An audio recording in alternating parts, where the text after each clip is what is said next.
जैसे ही रिजल्ट आया मैं बाहर अकेली बैठी हुई थी, तो मैंने तुरंत रिजल्ट देखा और इतना मुझे अच्छा लगा। मैं जोर से मैंने अपने पूरे पेरेंट्स को बुलाया and everybody was so happy. Hard work का कोई सब्स्टिट्यूट नहीं है, आपको मेहनत करनी ही पड़ेगी।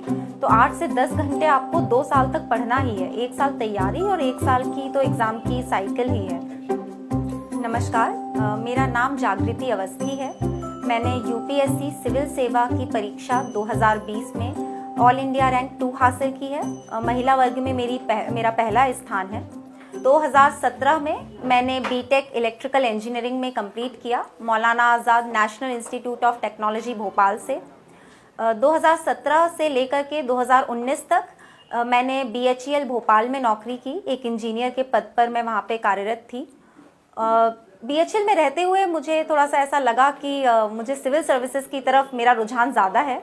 वैसे तो कभी बचपन में भी दिमाग में था कि सुनते थे कलेक्टर तो कि हमें बनना है, लेकिन उसके लिए एक सीरियस एफर्ट जो मेरा है वो शुरू हुआ है 2019 की जनवरी से, जब बीएचईएल में थी और मुझे ऐसा लगा कि समाज के लिए कुछ करना चाहिए, कोई ऐसी सर्विस का हिस्सा होना चाहिए जहाँ पर जिसका कार्य क्षेत्र व्यापक हो और जैसे एजुकेशन, ट्राइबल, रूरल सब जगह काम करने का मौका मिले। तो वो सिविल सर्विसेज एक प्लेटफॉर्म देती है। तो मैंने अपना बिल्कुल मन बना लिया कि अब मुझे यही करना है। 2019 की जनवरी से लेकर के जून तक मैंने पढ़ाई की। जून में प्रीलिम्स दिया, नहीं हुआ। तो उस जो मुझे एक असफलता मिली, वहाँ से मुझे एक चीज़ समझ में आ गई कि ये परीक्षा पढ़ाई मांगती है, मेहनत मांगती है। मैंने अपना जॉब छोड़ने का एक निर्णय लिया। जॉब छोड़ करके जुलाई 2019 से पूरा अक्टूबर 2020 तक मैं पढ़ाई में लगी रही। डेली 8 से 10 घंटे की पढ़ाई कंसिस्टेंटली। फिर एग्ज़ाम आते थे तो और 8 से 10 से 12-14 ऐसे अपने आप हो जाता था। फिर उसके बाद मैंने जब तैयारी शुरू की तो अपनी कमियों पे ध्यान दिया, एक स्ट्रैटेजी प्रॉपर बनाई, एग्ज़ाम की डिमांड्स को समझा कि एग्ज़ाम हमसे क्या चाहता है, किस तरीके के प्रश्न आ रहे हैं, किस तरीके के पढ़ाई की हमें ज़रूरत है, क्या किताबें मुझे लेनी चाहिए। तो मैंने उस तरह के सारे फिर डिसीजंस लिए। बहुत प्रैक्टिस की, जो पहली बार में कमी रह गई थी, और पीछे ना देखने की एक आदत बना ली, क्योंकि नौकरी छोड़ी थी, एक त्याग था। थोड़ा सोशल मीडिया से भी दूरी बना लेना उचित समझा मैंने।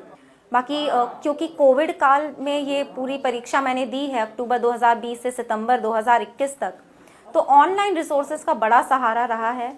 Digital platform, digital news, online coachings, YouTube, तो पूरी प्रिपरेशन वैसे ही हुई है। ऑनलाइन टेस्ट सीरीज देना, ऑनलाइन मॉक इंटरव्यूज़ भी देना। तो डिजिटल डेफिनेटली यूपीएससी में जो कंट्रीब्यूशन है वो बढ़ गया है। अब कि कुछ टिप्स जो मैं किसी को देना चाहूँगी, तो एक बहुत इंपॉर्टेंट बात मैंने सीखी है कि आप लिख कर पढ़ाई करें। लिख करके पढ़ने से बहुत आपके दिमाग में अंदर तक वो चीज़ लंबे समय तक बनी रहती है। यूपीएससी में बहुत बड़ा सिलेबस है, बार बार पढ़ना पड़ता है, रिवाइज़ करना पड़ता है। लिख कर रिवाइज़ करें, लिख कर ही पढ़ें। तो यही मेरी रहेगी आगे आने वाले एस्पिरेंट्स को एडवाइस कि हैंग इन देयर। और कई बार ये सर्विसेज टाइम ले लेती हैं। अपनी गलती को देखें, सुधारें और आगे देखें।